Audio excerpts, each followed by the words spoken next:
प्यारे भक्तों, क्या आपको संतान प्राप्ति में कोई बाधा आ रही है? क्या आप चाहते हैं कि आपका पुत्र एक तेजस्वी और स्वस्थ संतान हो? क्या आपके संतान जन्म के बाद बार बार स्वास्थ्य समस्याएं हो रही हैं? तो आपको शनि महाराज का इस मंत्र का जाप अवश्य करना चाहिए, क्योंकि यह मंत्र बहुत ही शक्तिशाली और अचूक मंत्र है। इस मंत्र के नियमित 108 बार जाप करने मात्र से ही आपका पुत्र तेजस्वी और बुद्धिमान हो जाएगा और गर्भधारण में आ रही बाधाएं समाप्त हो जाएंगी। संतान दीर्घायु और बुद्धिमान बन जाएगा। इसलिए प्यारे भक्तों, आप शनि देव के इस महामंत्र का जाप अवश्य करें। और जब भी आप इस मंत्र का जाप करें तो इस वीडियो को अपने मोबाइल फोन पर या स्पीकर पर चलाकर छोड़ दें, ताकि आप बिना कोई समस्या के इस महामंत्र का जाप कर पाएं। यह मंत्र बहुत ही शक्तिशाली और प्रभावशाली मंत्र है।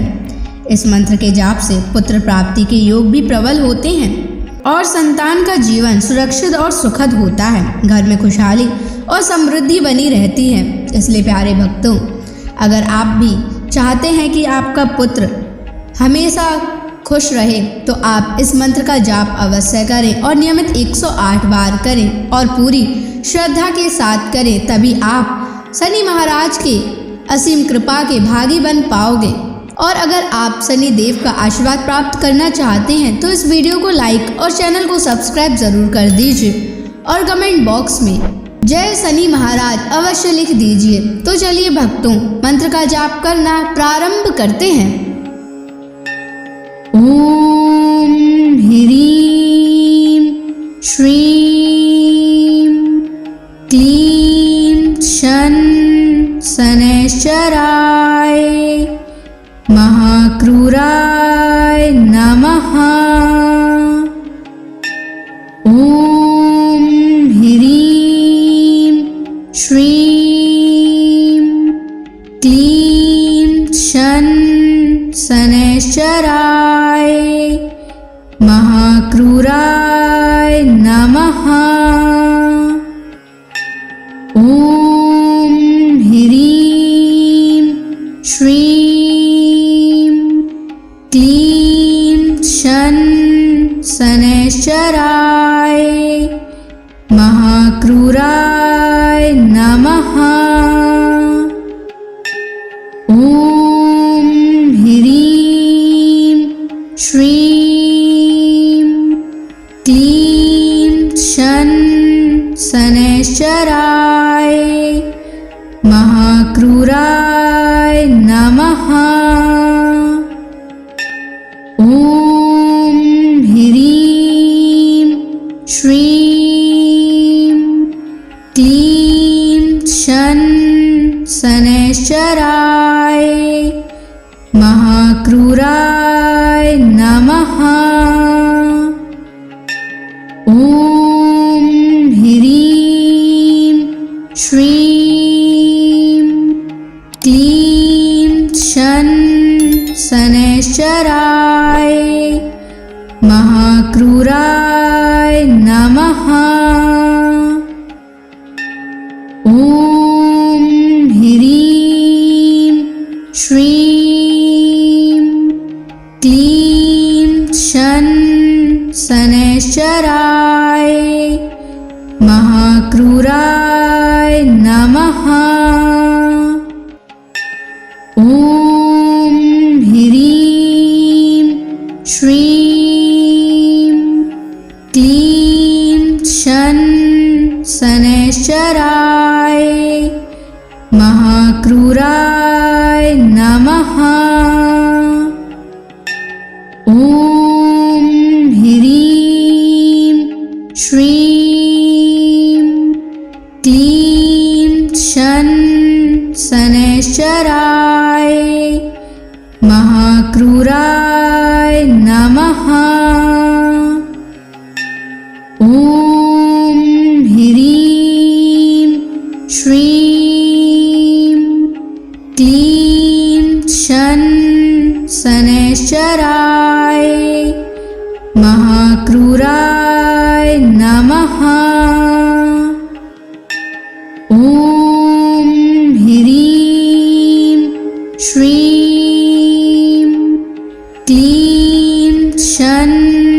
शनैश्चराय महाक्रूराय नमः।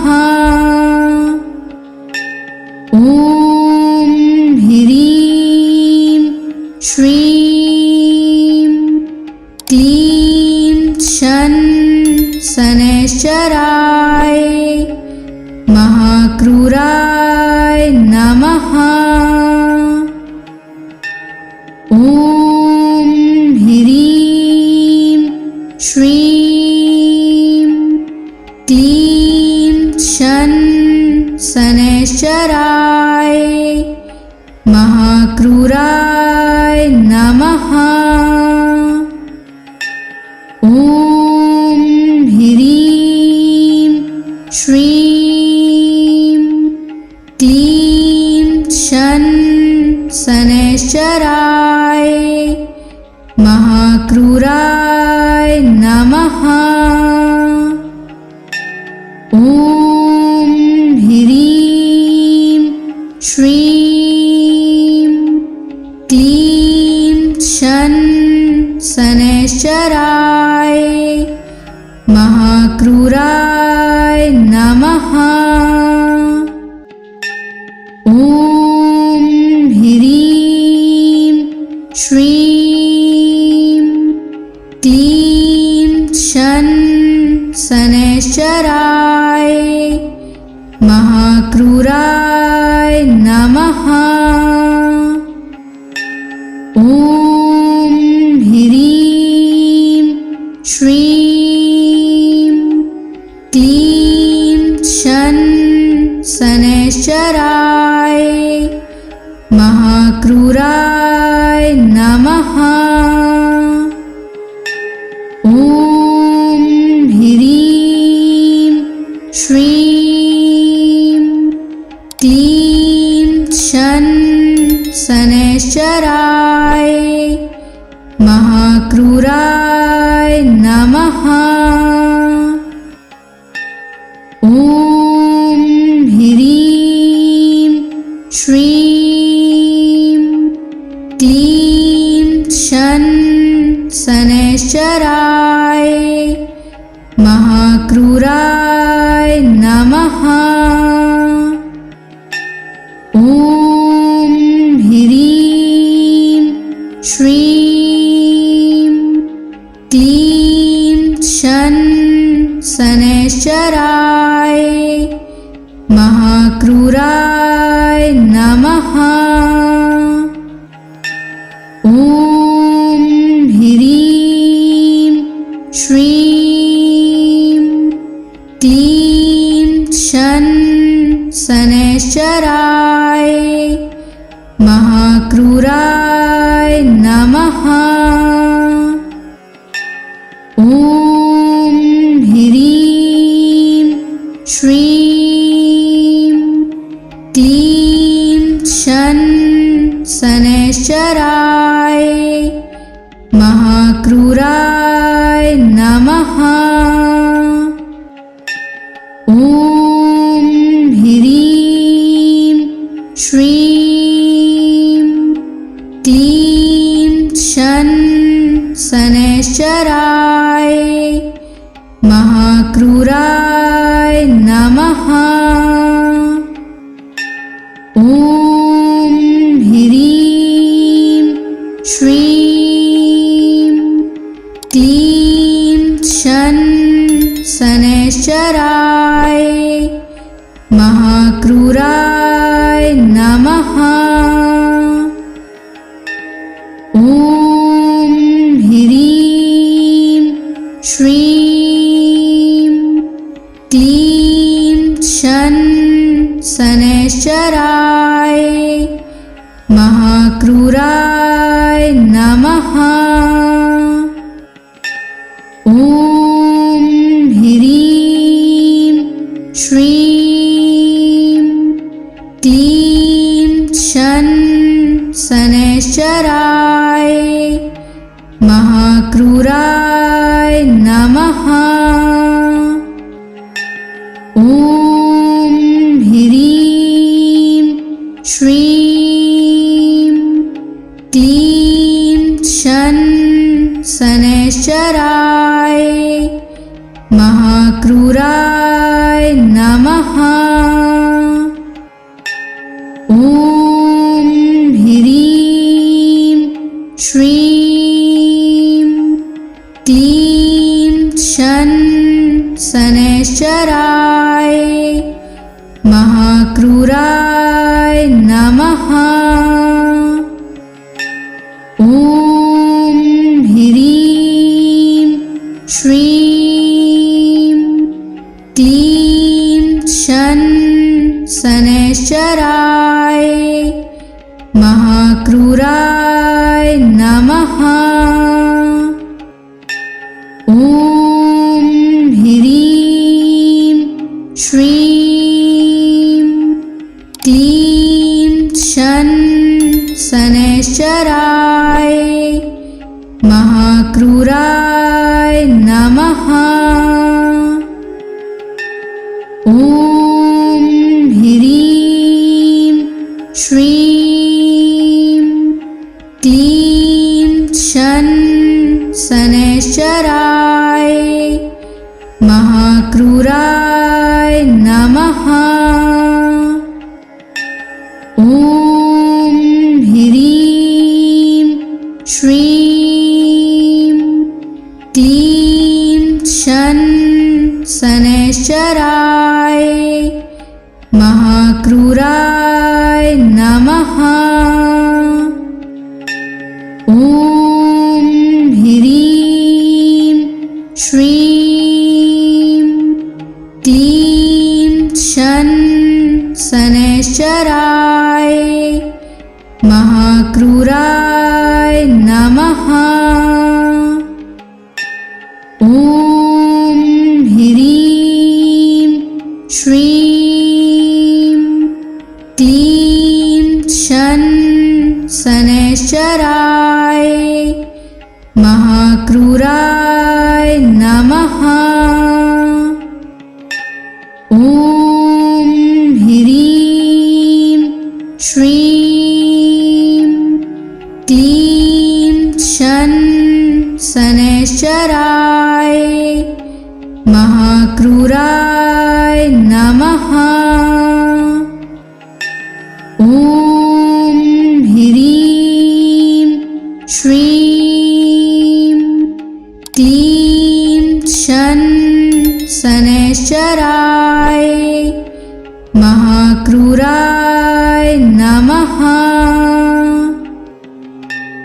ॐ ह्रीं श्रीं क्लीं शन शनैश्चराय महाक्रूराय नमः।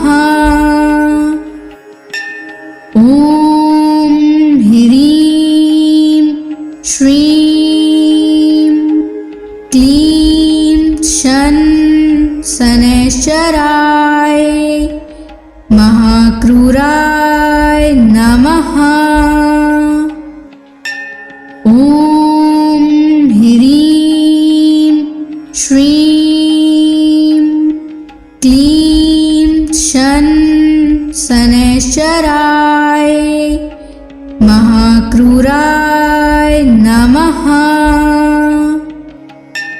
ॐ ह्रीं श्रीं क्लीं शन शनैश्चराय महाक्रूराय नमः। ॐ ह्रीं श्रीं क्लीं शन शनैश्चराय महाक्रूराय नमः।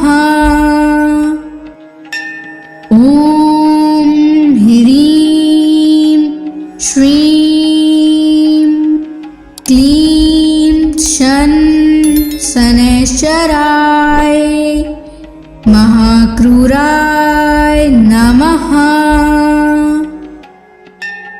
ॐ ह्रीं श्रीं क्लीं शन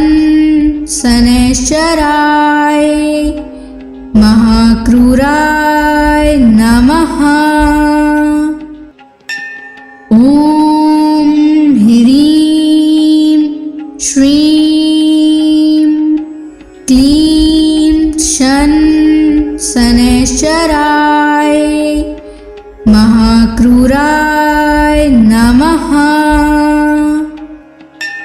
ॐ ह्रीं श्रीं क्लीं शन शनैश्चराय महाक्रूराय नमः। ॐ ह्रीं श्रीं क्लीं शन शनैश्चराय महाक्रूराय नमः।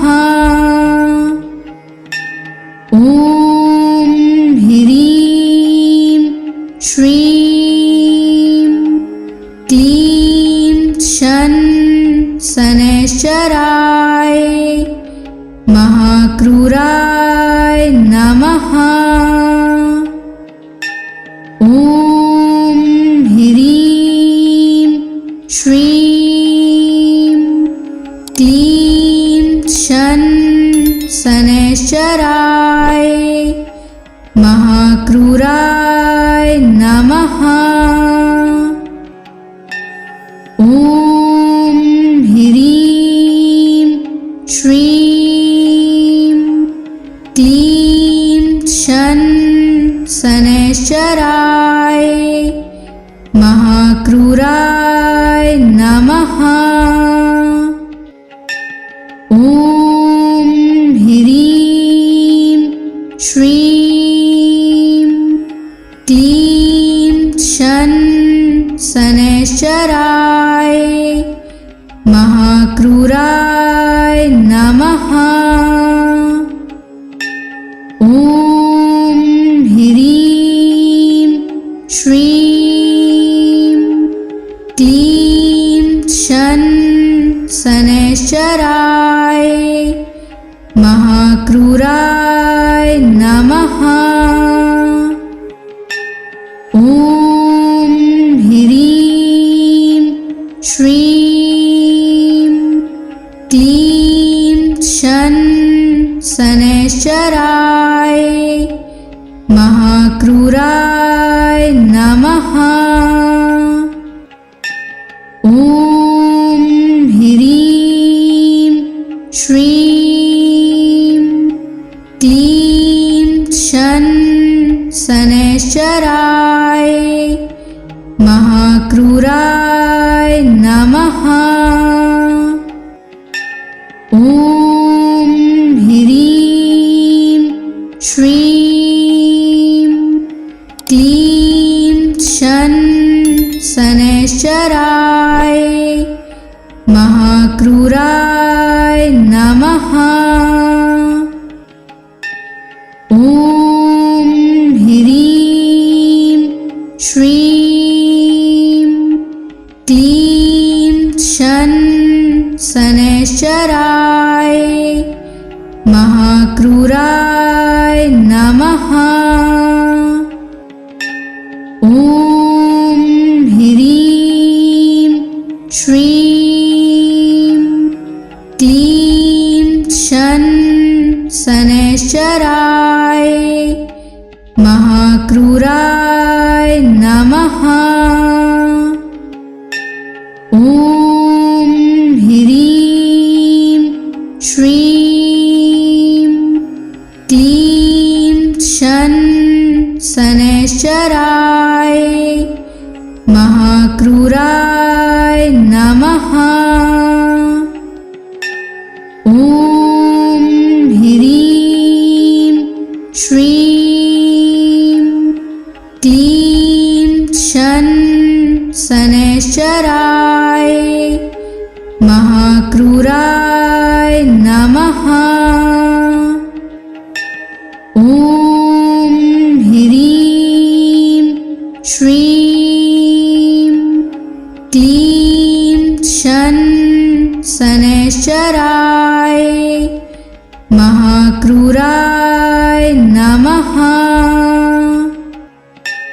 ॐ ह्रीं श्रीं क्लीं शन शनैश्चराय महाक्रूराय नमः। ॐ ह्रीं श्रीं क्लीं शन शनैश्चराय महाक्रूराय नमः। ॐ ह्रीं श्रीं क्लीं शन शनैश्चराय महाक्रूराय नमः।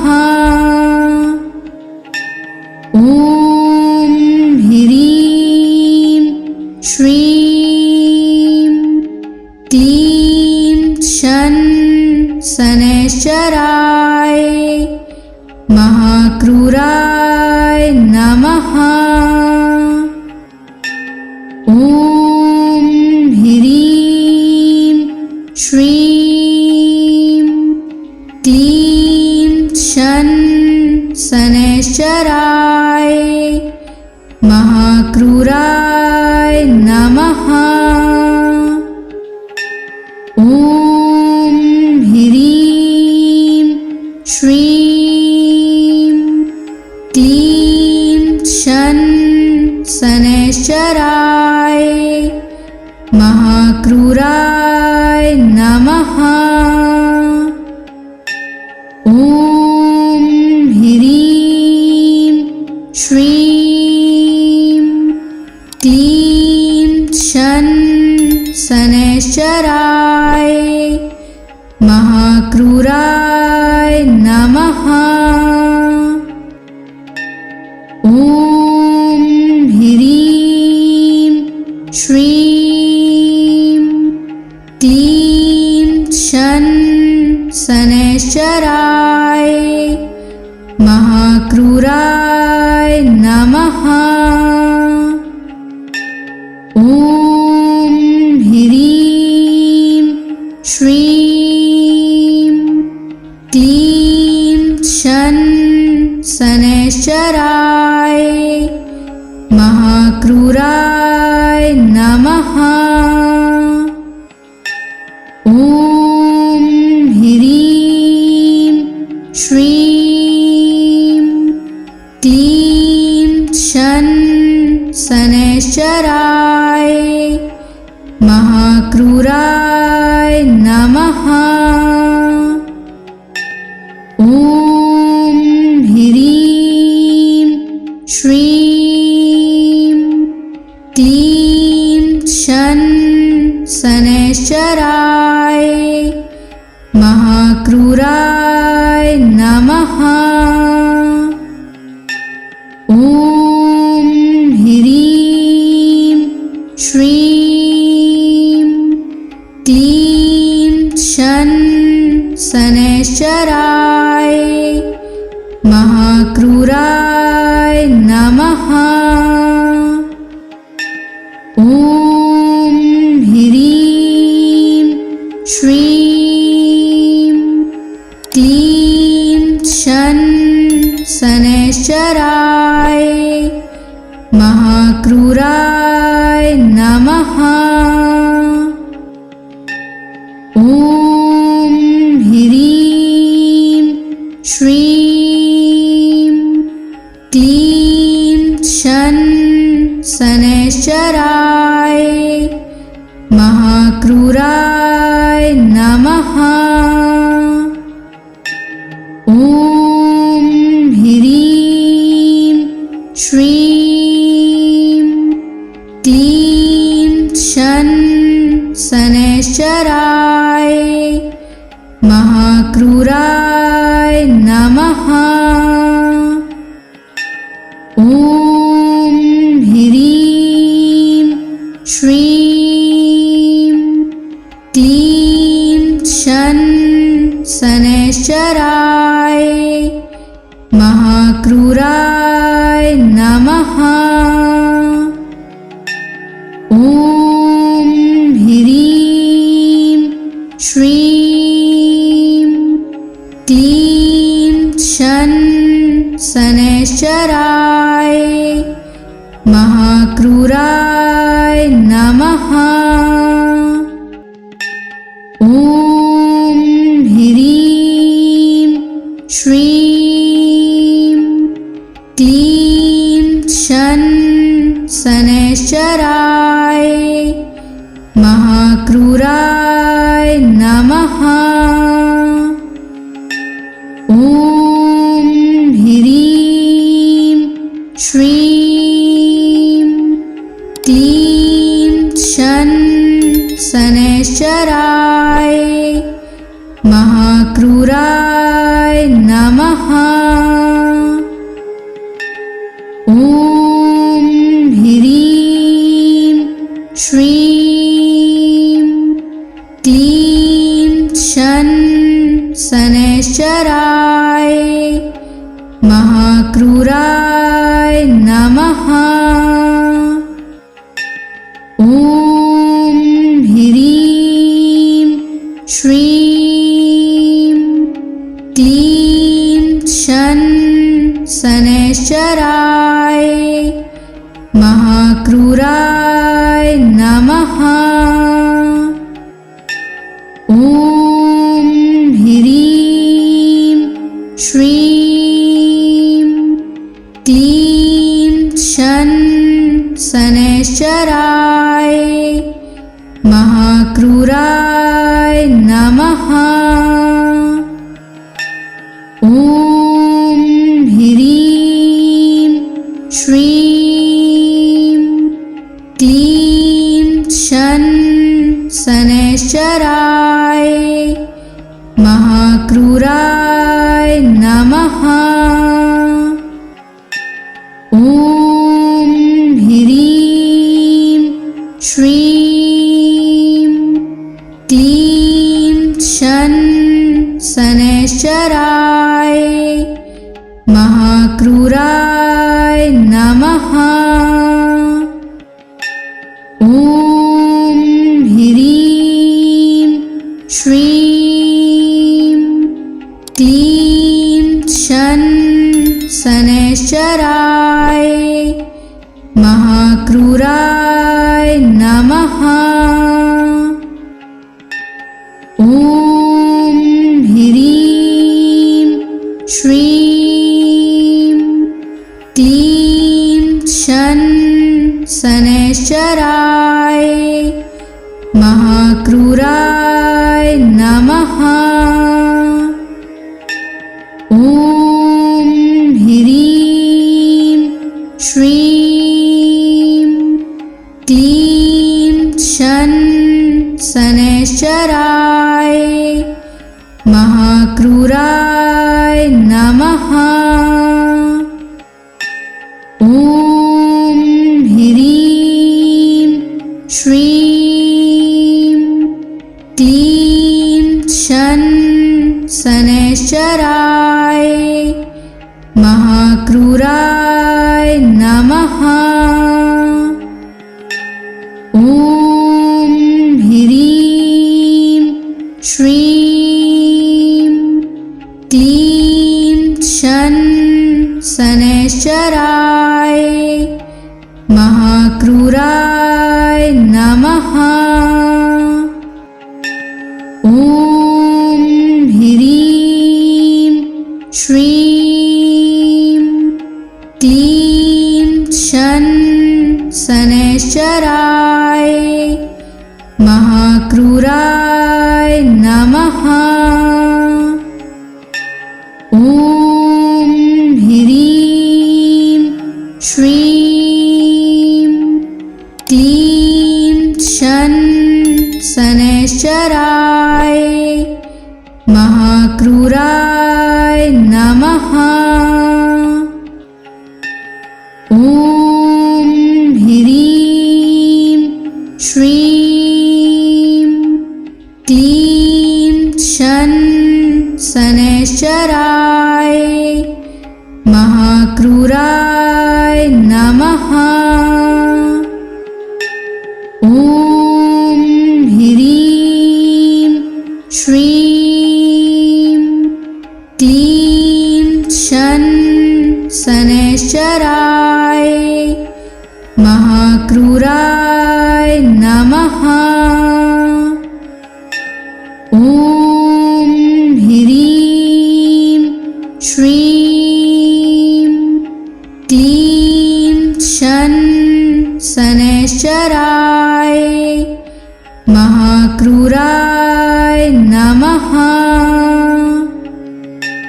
ॐ ह्रीं श्रीं क्लीं शन शनैश्चराय महाक्रूराय नमः। ॐ ह्रीं श्रीं क्लीं शन शनैश्चराय महाक्रूराय नमः। ॐ ह्रीं श्रीं क्लीं शन शनैश्चराय महाक्रूराय नमः। ॐ ह्रीं श्रीं क्लीं शन शनैश्चराय महाक्रूराय नमः।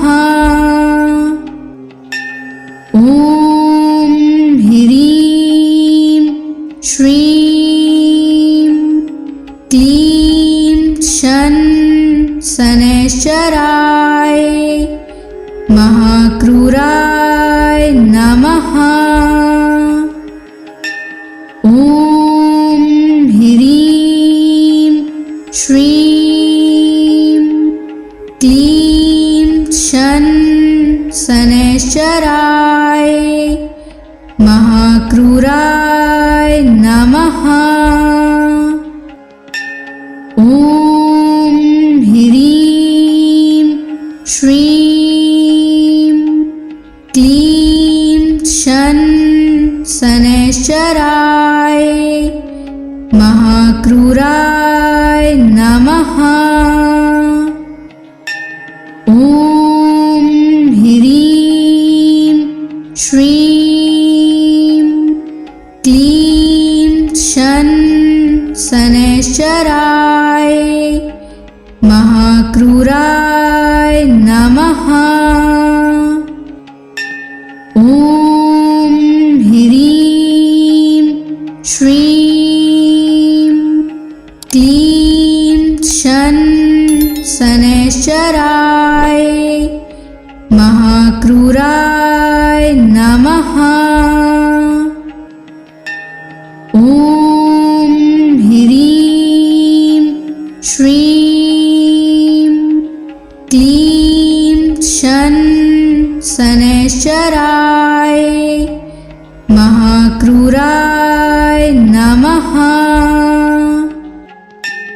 ॐ ह्रीं श्रीं क्लीं शन शनैश्चराय महाक्रूराय नमः। ॐ ह्रीं श्रीं क्लीं शन शनैश्चराय महाक्रूराय नमः। ॐ ह्रीं श्रीं क्लीं शन शनैश्चराय महाक्रूराय नमः। ॐ ह्रीं श्रीं क्लीं शन शनैश्चराय महाक्रूराय नमः।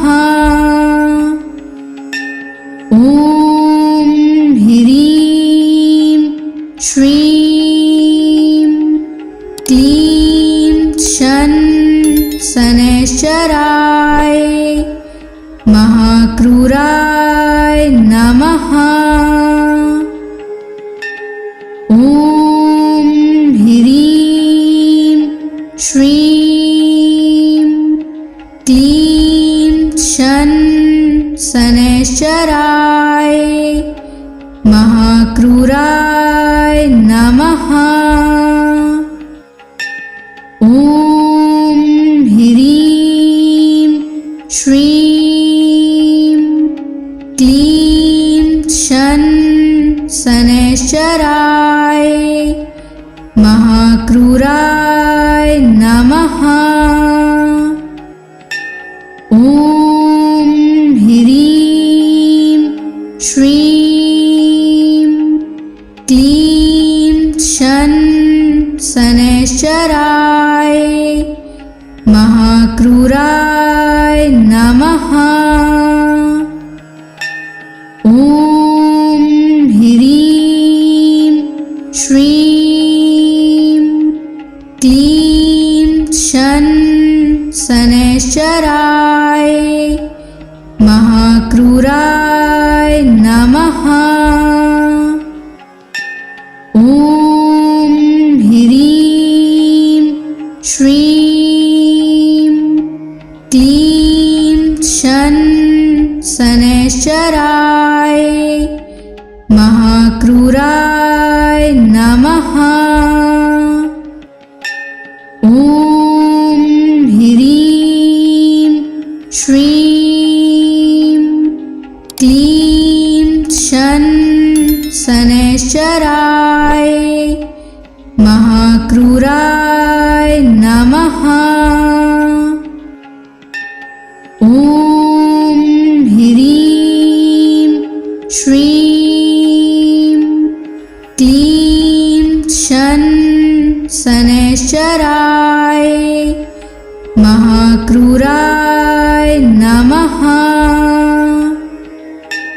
ॐ ह्रीं श्रीं क्लीं शन शनैश्चराय महाक्रूराय नमः।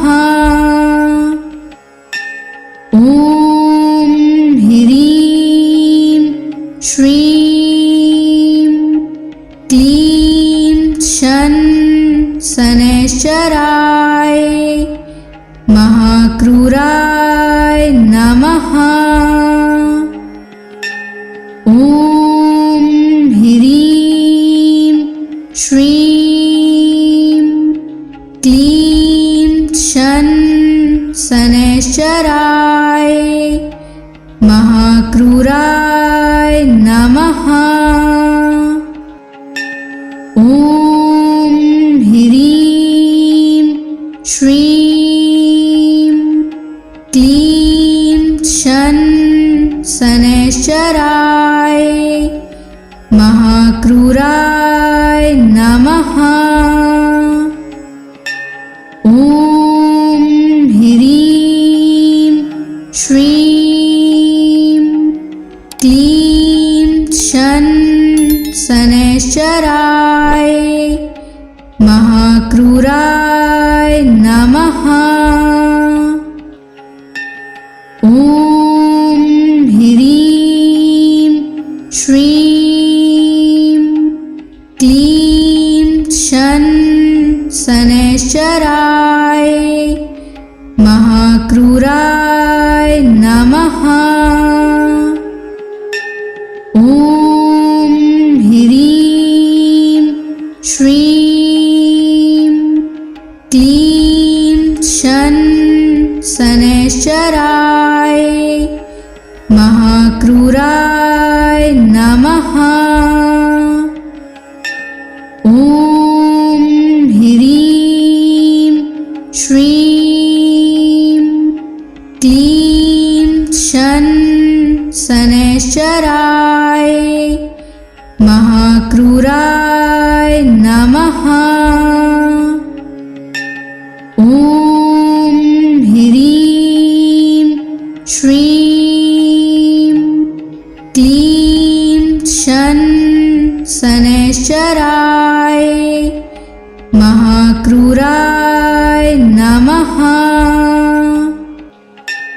ॐ ह्रीं श्रीं क्लीं शन शनैश्चराय महाक्रूराय नमः। ॐ ह्रीं श्रीं क्लीं शन शनैश्चराय महाक्रूराय नमः।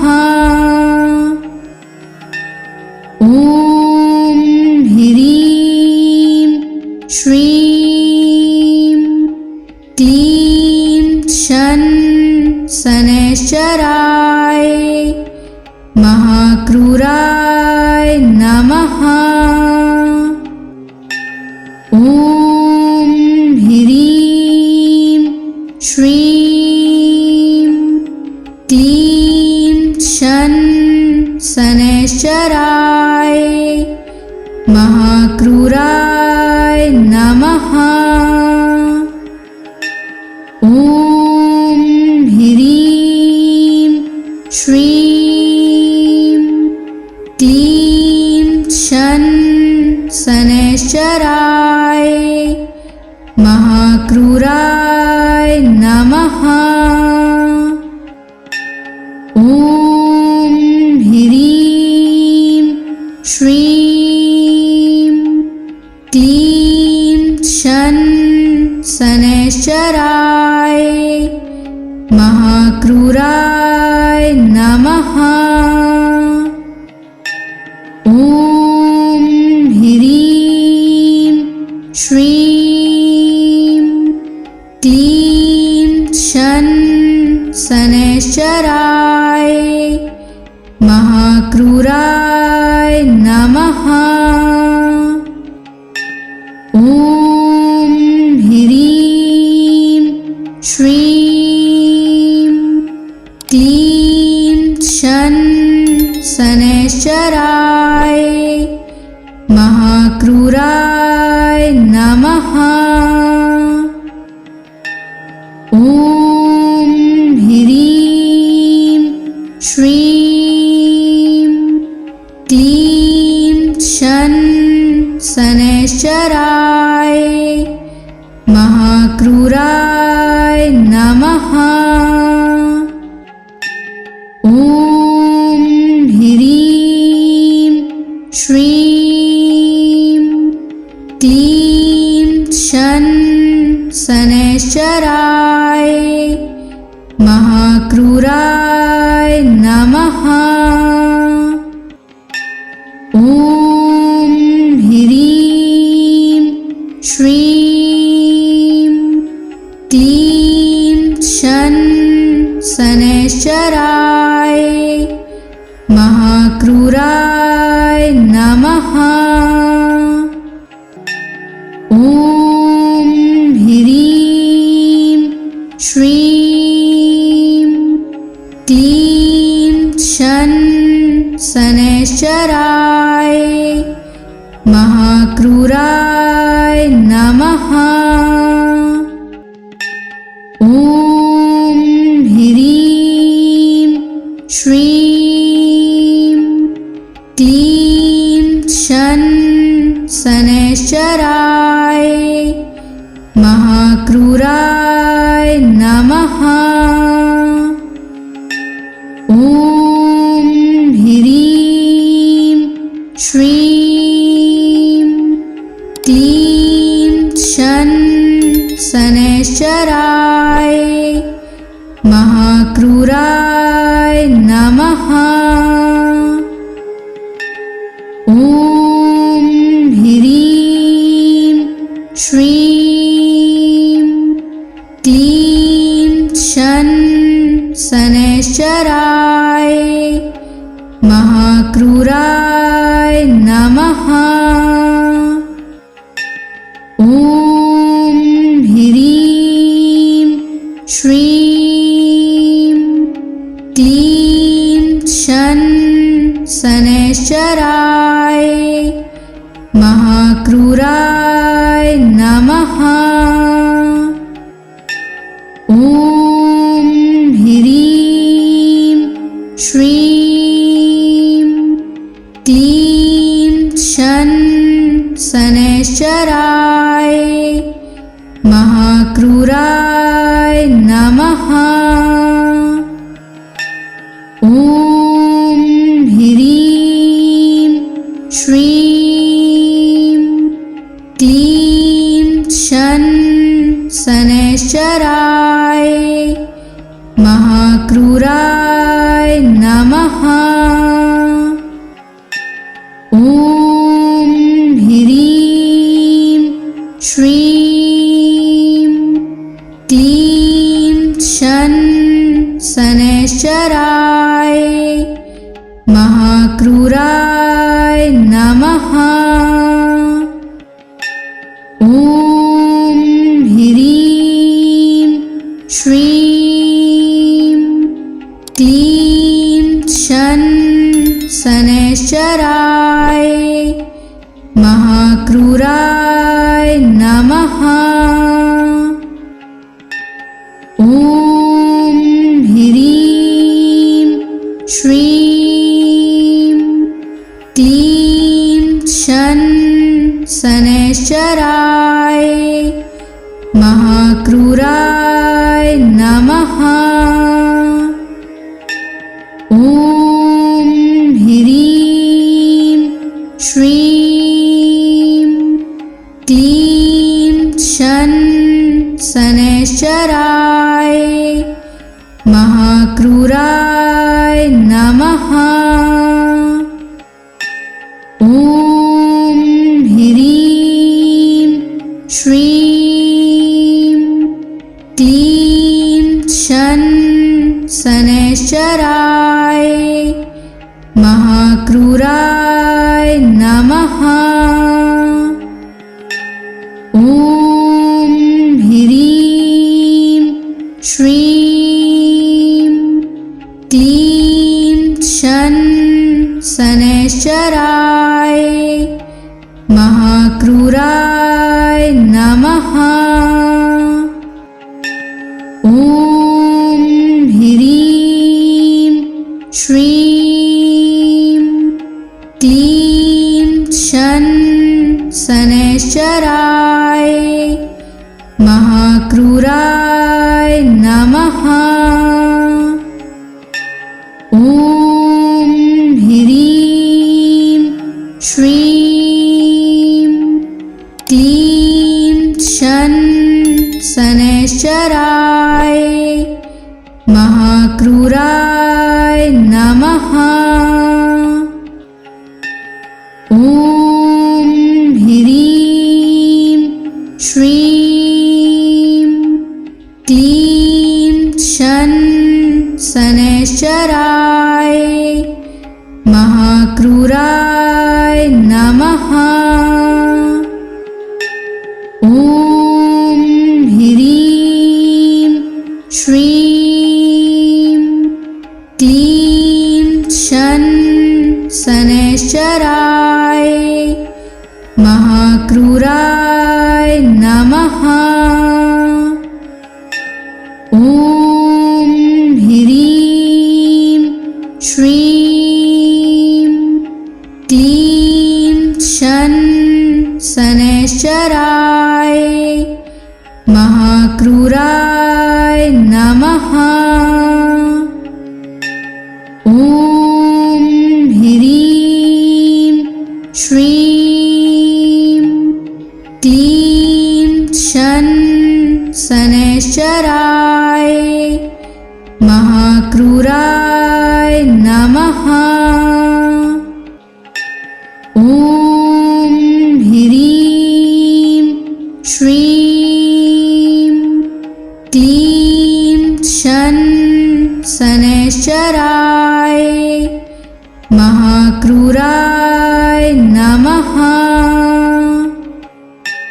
ॐ ह्रीं श्रीं क्लीं शन शनैश्चराय महाक्रूराय नमः।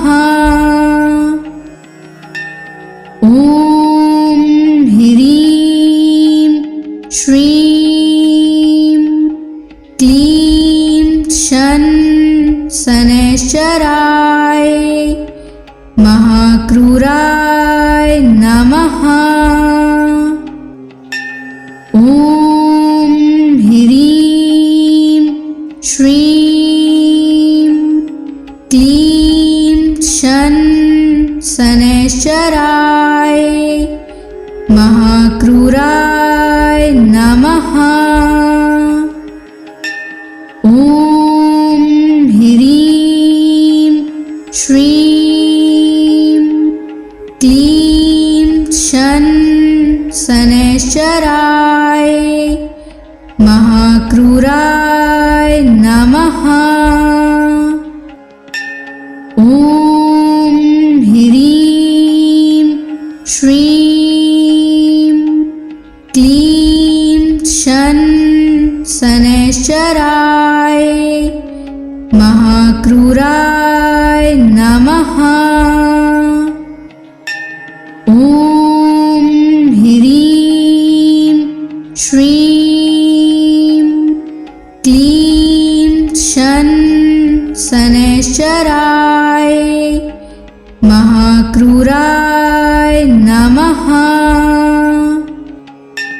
ॐ ह्रीं श्रीं क्लीं शन शनैश्चराय महाक्रूराय नमः।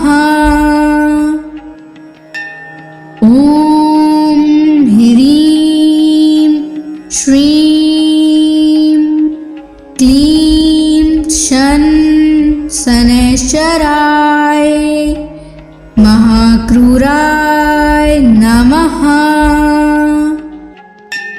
ॐ ह्रीं श्रीं क्लीं शन शनैश्चराय महाक्रूराय नमः। ॐ ह्रीं श्रीं क्लीं शन शनैश्चराय महाक्रूराय नमः। ॐ ह्रीं श्रीं क्लीं शन शनैश्चराय महाक्रूराय नमः। ॐ ह्रीं श्रीं क्लीं शन शनैश्चराय महाक्रूराय नमः।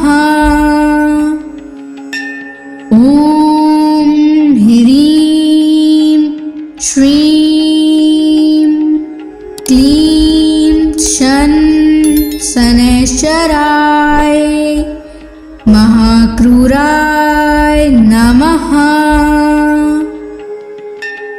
ॐ ह्रीं श्रीं क्लीं शन शनैश्चराय महाक्रूराय नमः। ॐ ह्रीं श्रीं क्लीं शन शनैश्चराय महाक्रूराय नमः। ॐ ह्रीं श्रीं क्लीं शन शनैश्चराय महाक्रूराय नमः। ॐ ह्रीं श्रीं शन शनैश्चराय महाक्रूराय नमः। ॐ ह्रीं श्रीं क्लीं शन शनैश्चराय महाक्रूराय नमः। ॐ ह्रीं श्रीं क्लीं शन शनैश्चराय महाक्रूराय नमः। ॐ ह्रीं श्रीं क्लीं शन शनैश्चराय महाक्रूराय नमः। ॐ ह्रीं श्रीं क्लीं शन शनैश्चराय महाक्रूराय नमः। ॐ ह्रीं श्रीं क्लीं शन शनैश्चराय महाक्रूराय नमः। ॐ ह्रीं श्रीं क्लीं शन शनैश्चराय महाक्रूराय नमः। ॐ ह्रीं श्रीं क्लीं शन शनैश्चराय महाक्रूराय नमः। ॐ ह्रीं श्रीं क्लीं शन शनैश्चराय महाक्रूराय नमः। ॐ ह्रीं श्रीं क्लीं शन शनैश्चराय महाक्रूराय नमः। ॐ ह्रीं श्रीं क्लीं शन शनैश्चराय महाक्रूराय नमः। ॐ ह्रीं श्रीं क्लीं शन शनैश्चराय महाक्रूराय नमः। ॐ ह्रीं श्रीं क्लीं शन शनैश्चराय महाक्रूराय नमः।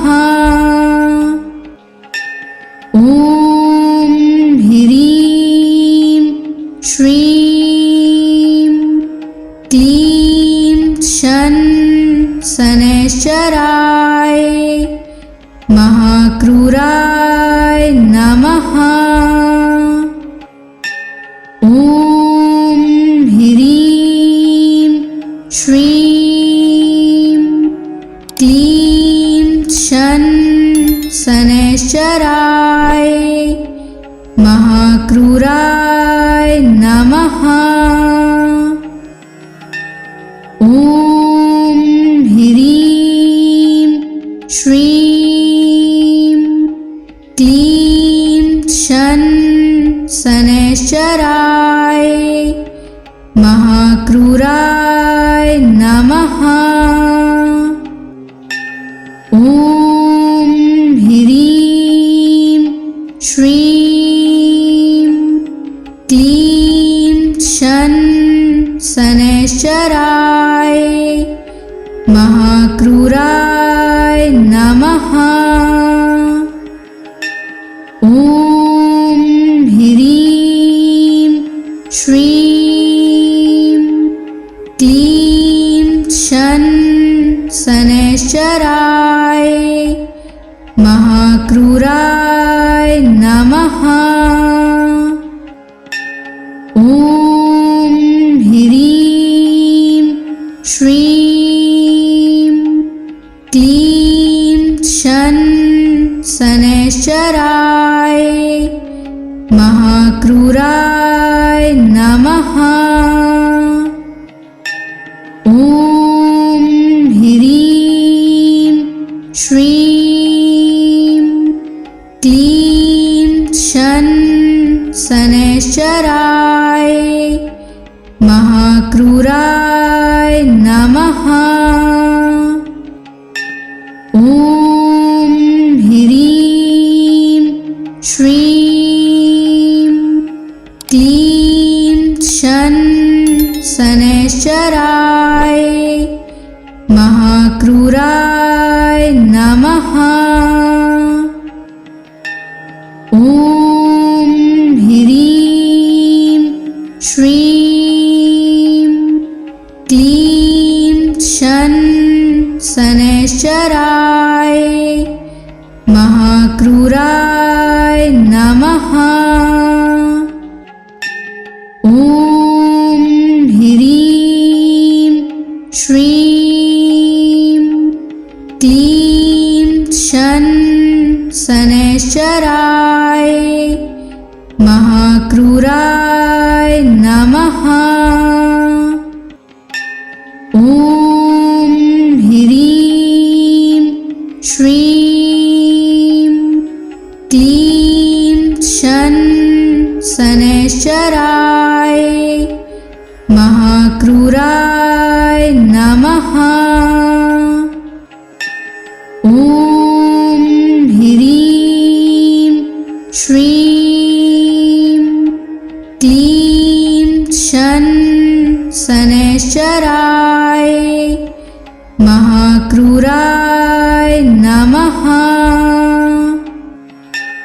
ॐ ह्रीं श्रीं क्लीं शन शनैश्चराय महाक्रूराय नमः। ॐ ह्रीं श्रीं क्लीं शन शनैश्चराय महाक्रूराय नमः। ॐ ह्रीं श्रीं क्लीं शन शनैश्चराय महाक्रूराय नमः।